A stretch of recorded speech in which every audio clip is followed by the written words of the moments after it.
welcome to MMM Nigeria studio. My name is Ola Favored, and to my right is Mr. Chude Anayo Ugochi, the number one of MMM Nigeria, and sitting beside him is Mr. Yinka Odeyemi, the number two man of MMM Nigeria, and to my right is Mr. Owolabi Temitope. We're actually going to be talking about how MMM Nigeria came to being. And my very first question is going to Mr. Anayo Ugochi. I would like to ask you, sir, how MMM Nigeria, how it all started? MMM is a global community of financial aid donation exchange. We find its way to Nigeria. On 8th of October, that was when I signed up on the global platform. And when I signed up, having read the ideology and having seen the situation we find ourselves in this country, that we actually need that program here to salvage the problem Nigerians are facing with finance and stuff like that. So I signed up, and they were looking for leaders who would help me to project this dream and vision across the nation. So I quickly sent information to some leaders, which my friend Yinka, one of the leaders I sent the link to, he was the only one who responded. So both of us started the movement, and likes of Patrick came in the picture. Then on 17th of November 2015 was the official launch of MMM Nigeria. And to God be the glory that today, over 400,000 Nigerians are actually benefiting from this program. That is the main thing, the main idea where we brought the program to this country. Thank you. Now to Mr. Yinka Odeyemi, would you please tell us what the MMM ideology is actually about? MMM ideology at right from time been aimed at creating what we call a fair financial system. If every one of us understand what is going on around us now, you understand that the way the financial network, the financial system of the world is designed is actually projected at helping some set of people. Like, there's always this class thing that we know that the conventional things we hear of. That's why a lot of times you see that, there are some set of people that are in some particular scheduled, or let me say special areas, areas that are just for those class of people. And there are some areas too also that are just for the average person that is just coming up and the likes like that. So the essence of MMM is to bridge that gap so that there won't be much difference. In fact, if you start up in MMM and you get the ideology naturally instincted, or let me say ingrained in you, you discover that with time, that bridge, that gap that has been there, would gradually and with time get, it's going to get merged and get broken, and before you know it now, you'll be able to do what you have not been able to do financially. I know a lot of us, when we started up MMM, we've had some kind of dreams that we want to do, but because of financial challenges, we can't get there. That's why MMM has come to at least help us to create that kind of fair financial system, whereby as a poor person, or let me say as an average person, you can start up with whatever you have, and that bridge of financial penury will be broken, and you can start achieving your financial dreams and objectives. That is the main ideology of MMM. And it's also to create a platform whereby every one of us can come together to help ourselves to achieve a lot of things together. So that is why we also used to use that acronym that in MMM we have millions coming together to help themselves to also make millions together. That is the ideology. Okay, Mr. Owolabi, to you now. In MMM, we hear that you get rewarded to a tune of 30% in the value of help you provide. So where does the 30% come from? Thank you. Like Mr. Yinka said, MMM come together to help each other. Now people are asking where the 30% come from. Now this 30%, we pay ourselves the 30%. Like we said, there is what we call crowdfunding. It is through crowdfunding. Crowdfunding is a situation where we pay some people with some other people's money. Now it turns around. It's like a cycle where a set of people donate, like we do in MMM, and we pay this set of people who have donated in the past. Then another set of people comes to donate again, and we pay those set of people who have donated this in the past. So it is a system that is used all over. The insurance company uses it. When you pay an insurance or a life cover, it is used to pay other people who are due to receive payment. The banks use it where you pay. When you are contributing, you are paying. And when somebody is withdrawing, you are getting out of the system. So that's how it all works. It is a cycle that turns. Money must rotate. As somebody is giving, somebody is getting.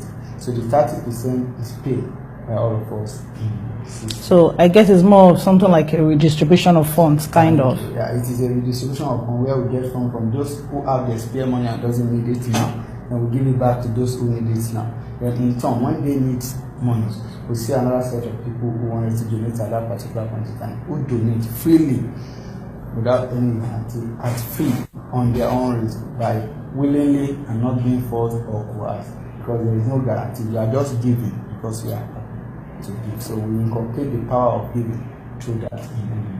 All right, thank you. Mr. Yinka, my next question comes to you. Before now, we've heard, or we know that when programs like this, when they get into the country, they run for a period of time, and before you know it, it crashes. And even now, we hear people saying MMM would crash. So how long do you think MMM Nigeria would last? Thank you very much for that question. It's a quite interesting question, which I used to like to answer it just using the words of the founder of this great community, Sergio Mabrodi. In his words, he always say the actions and inactions of every participant as a way of contributing to the sustainability of this community. I used to break those two words into what would actually, because those are the major words that actually will determine how long or how short MMM itself will last. First thing first is the word action. When we say action, to us as participants in MMM, the action simply means that for us as participants, we know that we are the ones that are actually bringing about whatever rewards we are getting on it, which is the 30%. And we also understand that how we get it is through our consistent donation, and also through ensuring that we are sharing the right ideology to people and getting them to also be part of this community. As long as we have that consistently going on, MMM Nigeria can last for as long as we all want. The inaction, which is the other part of it, as Saji said, is that in action, we mean that, okay, as participants, you know, you might have some people that, because they are not well rooted in the real ideology of MMM, might see some of them abusing the system in the sense that they might be, you know, turning it off to like an investment scheme, you know, taking out time to just start talking about MMM in a negative way, or in negative, having some kind of negative implications on the system. Such inactions have a way of somehow, in one way, creeping into the mind frame of participants and has a way of cutting short the sustainability factor of MMM. That's why on our part as leaders, we are ensuring that this part of it, which is the inactions, we at least to the best of our knowledge curtail it to the barest minimum. And how do we do that? We ensure that we teach the ideology very well. We ensure that as you are becoming a guider, or you are as a participant, you want to share it, to ensure that you are saying the right things to people, so that as people are joining the community, you understand what they are joining, because it's easier for you to actually be able to stand up to defend what you know. And that is why we are actually always at all times ensuring that we teach the right ideology. We also ensure that our participants are also teaching the right ideology, not giving people just the mindset of just coming into the system, run away and do your hit and run and go. No, we don't want such things in the system. So what determines how long or how short MMM Nigeria will last is all in the hands of all the participants. Currently, we have over 400,000 participants. So that means the 400 participants are the one that determines how long or how short MMM will last. So in summary, our actions and inactions is what keeps MMM going. All right, thank you very much. Okay, Mr. Olabi, to you. In the MMM community, there are some people known as guiders. So how do they contribute to the sustainability of this program, MMM Nigeria? Thank you very much. Like we used to say, guiders are the pillar of sustainable MMM in Nigeria. And how does that work? They are the people, the first very ambassador of MMM in the eye of every other participant. Now, I always say, from the participants, once you have a single referrer under you, you become the leader of that particular person, because you are the one that is to guide that person. Same applies to the guider. Now, how can Gaia does this? You know, we all have the same goal in MMM to create an honest and fair world, and our goal is the same. We want to make people happy. So because we want to make people happy, we need to guide them and teach them the right way to do things. How to provide help, how to get help, how to solve issues, how to attend to issues. All these things are part of rules and regulations in MMM. For them not to go astray, then they need the right ideology. They need to understand first, like Mr. Inka said, that it is not an investment thing. It is a donation exchange program. You donate freely, and it does not have any sign of guarantee. There is no guarantee in MMM. You may donate today and tomorrow you don't get your donation. But if people are not taught this right ideology, they are not aware of the risks involved in MMM, as such they can go astray and do something else. So in MMM, we have the right ideology, and people that can propel or teaches this right ideology are the guides. On the other hand, there are two basic things they need to do. One, they need to go over again and again the ideology of MMM so that it becomes part of them. It begins to come out of their actions the way they do, and from this, it leads me to the second one, which is they become an exemplary guide and a leader.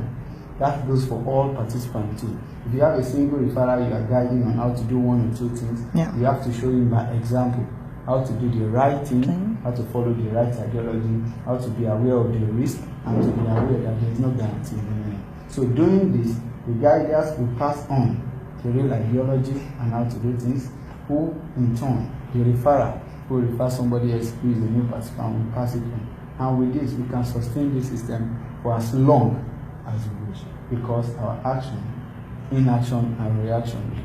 Reaction in the sense that when you see somebody is doing something that is wrong, that is outside the ideology of MMM, you can actually caution the person, correct the person, and report if case be, so that action can be taken against that person before the person collapses the system.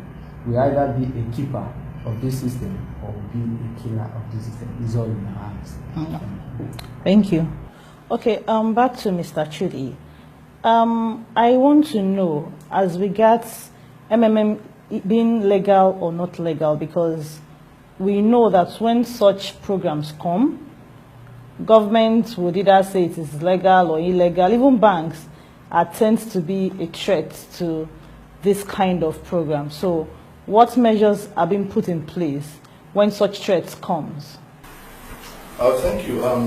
The legality of MMM, based on what my friends have actually explained, one would know that MMM is not a business. It's not an investment scheme. We're not registered with CAC, we're not registered with SEC. So I didn't see anything that should warrant, someone asking for legality of MMM or as to have a kind of legal backup of what we are doing. It's a platform that gives people the opportunity to give help. And of course, you should, we all know that as a donor, you don't request for an agreement or a legal backup when you want to give help to somebody outside there. We all have been giving help to beggars on the street and stuff like that, and we don't back it up with any legal terms and stuff like that. So the government coming in and the banks and all, I've always thought of it that any right thinking government should be able to partner with MMM. The reason is that we are actually helping them to solve the problem of unemployment.